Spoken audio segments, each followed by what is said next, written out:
देखंतु यात्रा होची समाजर दर्पण। यात्रा हो कि सिनेमा हो ये होची समाज पई दर्पण। आमे जो भली भावे यात्रा देखि थाओ कि चलचित्र देखि थाओ ताकू परवर्ती अवस्था रे समाज उपरे तार प्रभाव पड़ी थाए सेया को अनुकरण करी आमे समाज को चलै था। यात्रा विषय विशेष भाव में कहबी ए आम कला संस्कृति सांगरे जड़ित। यात्रा कहीं चलचित्र मध्य आम संस्कृति विश्वर सबुठारु बड़ संस्कृति। आम संस्कृति जगन्नाथ संस्कृति। आम संस्कृति को जदि किए संस्कृति विहीन करने को चाहूथिबो कि अपसंस्कृति करने को चाहूथिबो आम संस्कृति की किए नष्ट करने को चाहूथिबो ताहाले आमे ताहाको कराई देबो ना।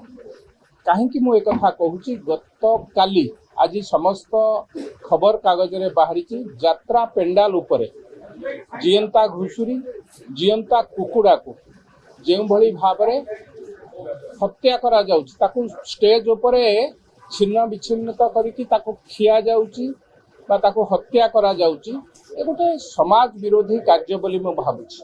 लोकन को मनोरंजन करैबा ना रे एक अपसंस्कृति के आनिकी आम उपर लदी देवा विशेष भाव में ओडिशा भली एक शांति प्रिय राज्य एवं जगन्नाथ संस्कृतिर राज्यर भाई भौणी के ऊपर एभली कार्यक्रम को मु दृढ़ भाव में निंदा करुच्ची। एभली घटना पुनरावृत्ति हवा उचित नुहे एवं तत्सहित यात्रा मानकरे यात्रा पूर्वरु बा नाटक पूर्वरु जो भली भाव में नृत्य होची नग्न नृत्य ये आम संस्कृतिर विरोधी ताको मु दृढ़ भाव में विरोध करुच्ची। एभली संस्कृति बंद हवा दरकार। एभली संस्कृति की जदि बंद न करिबा परवर्ती पीढ़ी बा आगामी कालीर पीढ़ी ए कथा ऊपर आमको क्षमा देवे ना।